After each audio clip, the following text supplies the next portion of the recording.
আসসালামু আলাইকুম। নৌপথের শত্রুর মোকাবেলা বা প্রতিরক্ষার জন্য তৈরি করা হয় যুদ্ধজাহাজ। যুদ্ধজাহাজের মধ্যে ডেস্ট্রয়ার, ফ্রিগেট ও করভেট সবচেয়ে বেশি ব্যবহৃত হয়। আকার, প্রযুক্তি, সমরাস্ত্র ও কাজের ধরন অনুযায়ী বিভিন্ন পার্থক্য রয়েছে এই রণতরীগুলোর মাঝে। এগুলোর সংখ্যার ভিত্তিতেও অনেক সময় কোনো দেশের নৌবাহিনীর শক্তিমত্তা বোঝা যায়। মিডিভিউস ইনফোটেনমেন্টে স্বাগত জানাচ্ছি আমি সাবরিনা কাজী। আজ জানাবো ডেস্ট্রয়ার, ফ্রিগেট ও করভেটের পরিচিতিমূলক নানা তথ্য।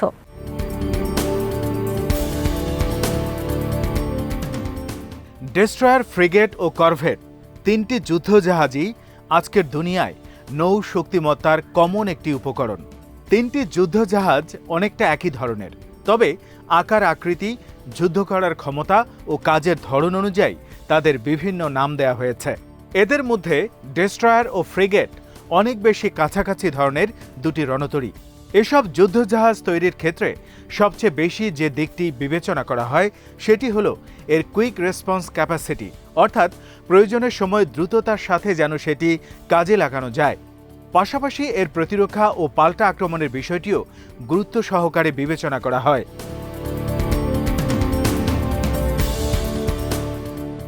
যে কোনো সামরিক বা বেসামরিক জাহাজকে পাহারা দেয়া এবং শত্রুর আক্রমণ থেকে রক্ষা করার জন্যই ডেস্ট্রয়ার তৈরি করা হয়। সামরিক বা বেসামরিক কোনো নৌবহরে প্রতিরক্ষার প্রধান দায়িত্ব থাকে ডেস্ট্রয়ারের উপর। বিমানবাহী রণতরীর নেতৃত্বে যে ব্যাটল গ্রুপ বা ক্যারিয়ার স্ট্রাইক গ্রুপ থাকে তাতেও প্রতিরক্ষার প্রধান দায়িত্বটা থাকে ডেস্ট্রয়ারের উপর।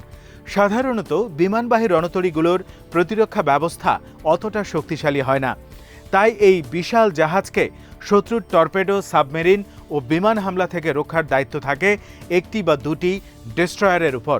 অর্থাৎ একটি ডেস্ট্রয়ার স্বাধীনভাবে যুদ্ধ করার চেয়েও বেশি দায়িত্ব পালন করে নৌবহরের নিরাপত্তার কাজে।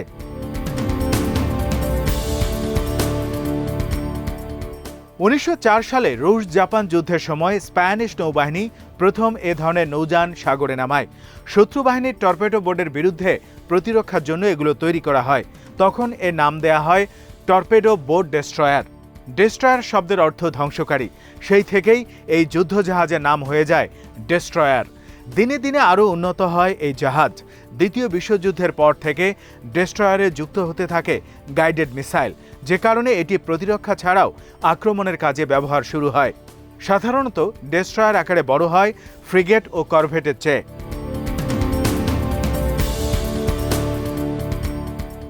ডেস্ট্রয়ার শিপ সবচেয়ে বেশি আছে যুক্তরাষ্ট্রের। তাদের এই সংখ্যা ৬৮টি, জাপানের ৩৭টি ও চীনের ৩৩টি ডেস্ট্রয়ার রয়েছে। রাশিয়ার আছে মাত্র ১২টি। সব মিলে ২৩টি দেশ ডেস্ট্রয়ার ব্যবহার করে। যুক্তরাষ্ট্রের জুমওয়াল্ট ক্লাস ডেস্ট্রয়ারের দৈর্ঘ্য ৬১০ ফুট বা ১৯০ মিটার। দেশটির এই ধরনের ডেস্ট্রয়ার রয়েছে দুটি।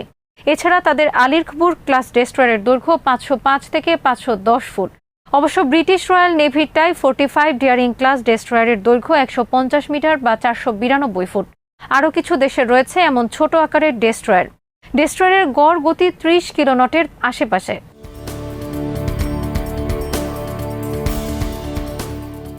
আকার, গতি ও অস্ত্র ভাণ্ডারে ডেস্ট্রয়ারের চেয়ে কিছুটা পিছিয়ে রয়েছে ফ্রিগেট। অপেক্ষাকৃত কম গতির সাপ্লাই জাহাজ বা এ ধরনের অন্য জাহাজগুলোকে নিরাপত্তা দেয় ফ্রিগেট। এগুলোর গড় গতি ২৫ কিলোনট।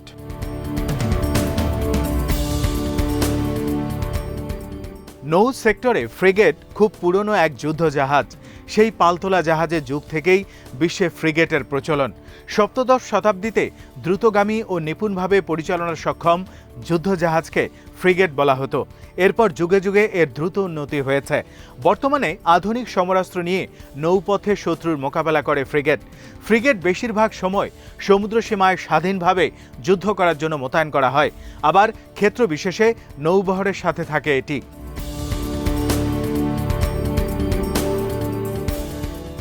রাশিয়ার অ্যাডমিরাল গোলস্কভ ক্লাস ফ্রিগেটগুলোর দৈর্ঘ্য ১৩০ মিটারের আশেপাশে।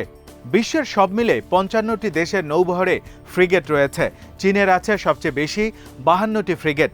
বিস্ময়কর হলেও সত্যি যে এই তালিকায় দ্বিতীয় স্থানে আছে তাইওয়ান। তাদের ফ্রিগেটের সংখ্যা ২৪টি। যুক্তরাষ্ট্রের আছে ২২টি। সব মিলে প্রায় ৬০টি দেশের নৌবাহিনীতে রয়েছে এই যুদ্ধজাহাজ। সামরিক শক্তি বিষয়ক ওয়েবসাইট গ্লোবাল ফায়ার পাওয়ারের তথ্য মতে বাংলাদেশের নৌবাহিনী রয়েছে চীনের তৈরি ৭টি ফ্রিগেট।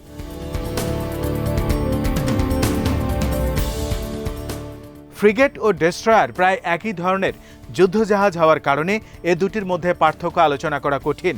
দুই ধরনের জাহাজেই সর্বাধুনিক প্রযুক্তির অস্ত্র ও প্রতিরক্ষা ব্যবস্থা থাকে শত্রুযান শনাক্ত করার উন্নত সেন্সর ও রাডার। স্কট কিংবা নিজস্ব সুরক্ষার জন্য এগুলো এই জাহাজের প্রধান উপকরণ। সাধারণত একটি ক্যারিয়ার স্ট্রাইক গ্রুপে ডেস্ট্রয়ার ও ফ্রিগেটে দুই ধরনের জাহাজই থাকে।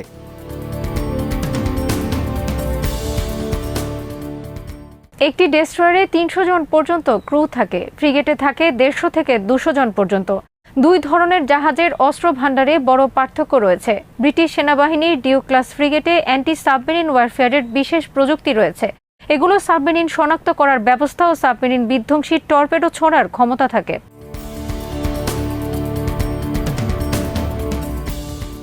এ ধরনের ফ্রিগেটে সাধারণত হেলিপ্যাড ও হ্যাঙ্গার থাকে হেলিকপ্টার অবতরণ ও বহনের জন্য। এসব হেলিকপ্টারের ক্ষমতা থাকে পারমাণবিক সাবমেরিন শনাক্ত করা ও আঘাত করার। ব্রিটিশ ডিউ ক্লাস ফ্রিগেটে থাকে দুটি টুইন স্ট্রিং টর্পেডো টিউব, আর এতে বহনযোগ্য হেলিকপ্টারে থাকে 4টি পর্যন্ত টর্পেডো টিউব।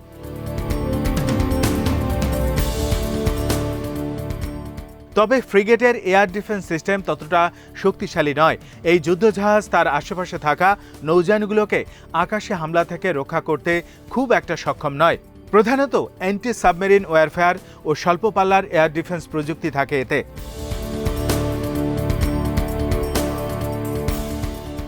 সে তুলনায় ডেস্ট্রয়ার অনেক বেশি শক্তিশালী যুদ্ধজাহাজ। অনেক ডেস্ট্রয়ার জাহাজ ও বিমান বিধ্বংসী গাইডেড মিসাইল ছোড়ার জন্যই বিশেষভাবে তৈরি করা হয়। যুক্তরাষ্ট্রের জুমওয়াল্ট ও আলির ক্লাস, রাশিয়ার সোভারমেনি ক্লাস ও ব্রিটেনের ডেয়ারিং ক্লাস ডেস্ট্রয়ারে রয়েছে এসব প্রযুক্তি। উদাহরণস্বরূপ বলা হয়, ব্রিটিশ ডেয়ারিং ক্লাস ডেস্ট্রয়ারের Sea Viper comprehensive defence system 400 kilometre দূর থেকে টার্গেট শনাক্ত করতে পারে, আর এসব টার্গেটের উদ্দেশ্যে ছুটতে পারে অ্যাস্টার 15 ও Aster 30 surface air to air missile.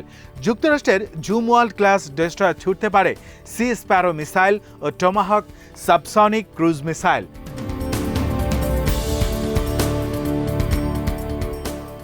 Guided missile ও এয়ার ডিফেন্স সিস্টেমের এই ক্ষমতার কারণেই নৌযুদ্ধে ডেস্ট্রয়ার অনেক এগিয়ে থাকে ফ্রিগেটের চেয়ে। উদাহরণ হিসেবে বলা যায়, যুক্তরাষ্ট্রের আলির ক্লাস ডেস্ট্রয়ারে একটি 127 মিলিমিটারের লাইটওয়েট গান, 20 মিলিমিটার ফ্যালানক্স ডিফেন্স গান, 2টি harpoon antiship missile, tomahawk land attack missile রয়েছে।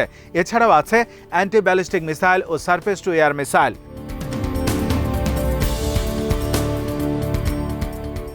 করভেট হচ্ছে সবচেয়ে ছোট যুদ্ধ জাহাজ। অন্যভাবেও বলা যায়, যেসব নৌযান যুদ্ধ জাহাজ হিসেবে স্বীকৃতি পেয়েছে তার মধ্যে সবচেয়ে ছোটটির নাম করভেট। সাধারণত 55 থেকে 100 মিটার দৈর্ঘ্য হয় করভেটের। উপকূলে পাহারা দেয়া ছোটখাটো যুদ্ধে ভূমিকা রাখার কাজে করভেট ব্যবহৃত হয়।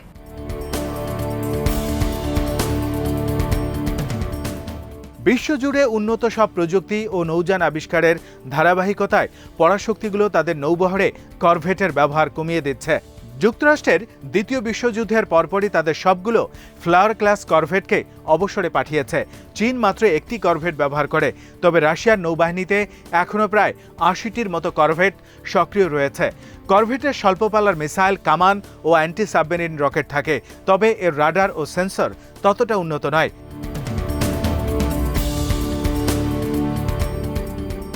ডেস্ট্রয়ার ও ফ্রিগেট হাতে গোনা কয়েকটি দেশের কাছে থাকলেও বিশ্বের অনেক দেশের কাছেই করভেট রয়েছে। বাংলাদেশের নৌবাহিনী রয়েছে 6টি করভেট। উইকিপিডিয়ার তথ্য মতে চীনের তৈরি 4টি টাইপ 056 করভেট ব্যবহার করে বাংলাদেশ নৌবাহিনী। দৈর্ঘ্য 90 মিটার বা 300 দৈর্ঘ্যের করভেটগুলোতে 76 মিলিমিটার গান, C-802 অ্যান্টিশিপ মিসাইল এবং FL-3000 surface to air missile রয়েছে। এর সর্বোচ্চ গতি 25 নট বা ঘন্টায় 46 কিলোমিটার। এছাড়া ইতালির তৈরি মিনার্ভা ক্লাস করভেট ব্যবহার করে বাংলাদেশ কোস্টগার্ড বাহিনী।